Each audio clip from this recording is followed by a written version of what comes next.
for our life and our development. So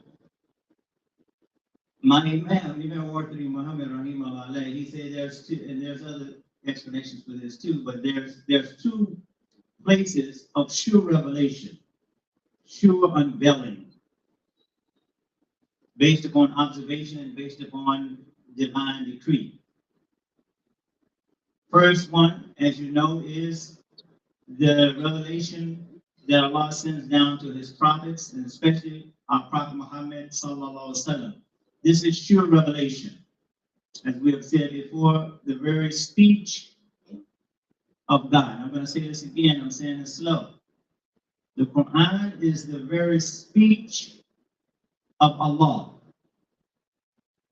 And it's unfortunate that many do not recognize the value of what we have with us 24/7, and that is the speech of Allah subhanahu wa ta'ala. Not everybody, but many people.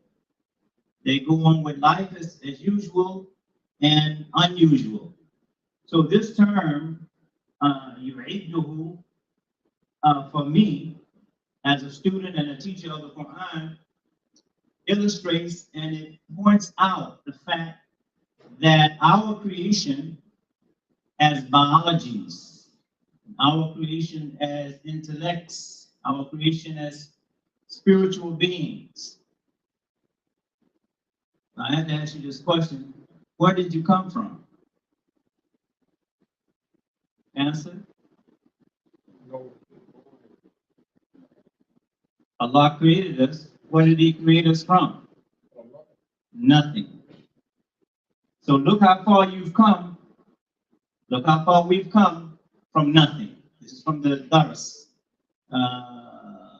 So inshallah, I just wanted to point that out. That's one thing I wanted to point out. Make sure, brothers and sisters, take advantage of these last few days. We will never get these days back. Never will get these hours that's passing right now, minutes, months, a day, weeks back. You cannot say, oh Allah, let me get those Ramadan days that I missed. Well, you can make up the prayers even, or you can make up the days. Miss the day or whatever, you make up the day. But that day is not going to be like the day in Ramadan. Because no doubt about it, you're in Ramadan now, and this Ramadan definitely, based upon previous Ramadans, is going to be history. So my advice to myself and all of you, wherever you can find a Jama'ah, praying extra prayers to Allah subhanahu wa ta'ala, get those prayers in, get those prayers done, make extra du'as, make du'as and prayers in the masjid, make du'as and prayers at home. Do not make, as the Prophet said, do not make your houses like graveyards. So that means that we should spend some time praying with our family, yes or no? Spend some time praying with your wife, or spend some time praying with the children, spend some time coming to the masjid praying with the brothers. And the Prophet's life was a very balanced life. So, you know, without saying a lot, that's one of the things. He creates the creation and then he does it again. He renews it. So with us, what's happening is he's renewing our creation inside of us every year during the month of Ramadan. Don't you think that's fantabulous? Is that English word? No.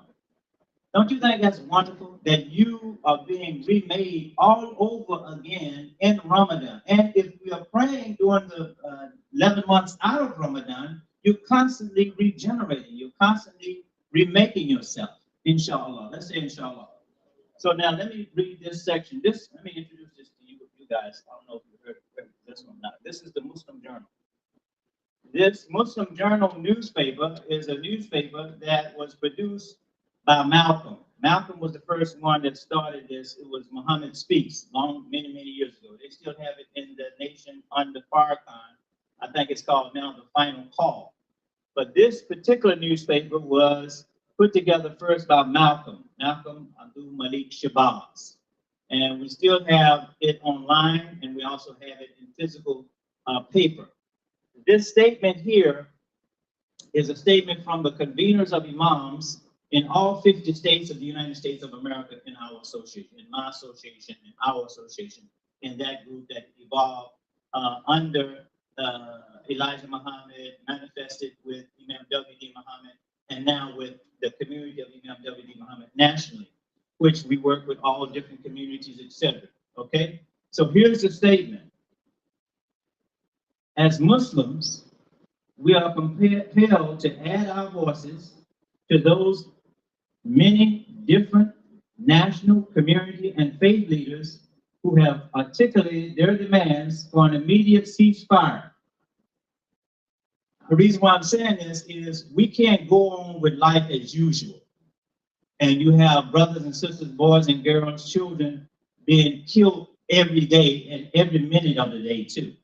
So we want to keep the fire burning for call for a ceasefire. Does this make sense to you? It makes sense to me. And so did you hear what happened in Ireland today or yesterday? Well, many of the citizens in Ireland went to, is this outside thing on?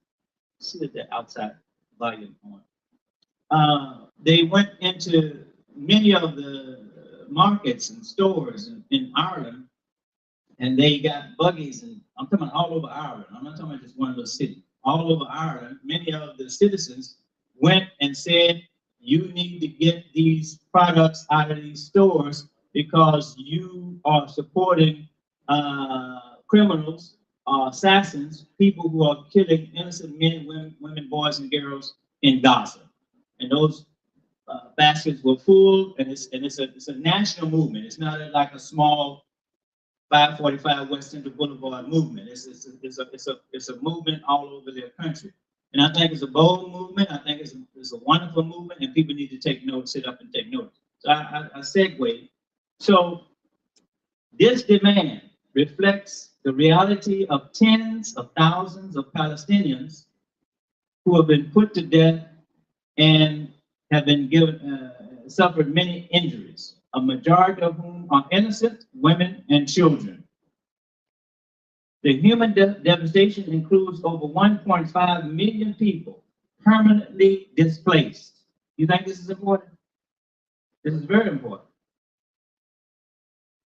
Including a systematic demolition of the human infrastructure, the buildings, etc., their homes, their businesses, including reduction of the essential food. And people right now, as I'm speaking, as we're looking and we're having the time, they are suffering, and it's borderlining famine in that area. Okay, so this war has also seen the unprecedented deaths of over 1,000 people who came there to help the citizens, 1,000 healthcare workers and journalists who were on the scene, put to death. We also condemn the violent deaths and hostage taking of innocent Israelis as a result of the October 7th, 2023 attacks from Hamas. I want you to hold that thought. In conjunction with our call to end the war in Gaza, we call for the immediate return of all hostages. Now, October the 7th was the result of something that was happening before October the 7th.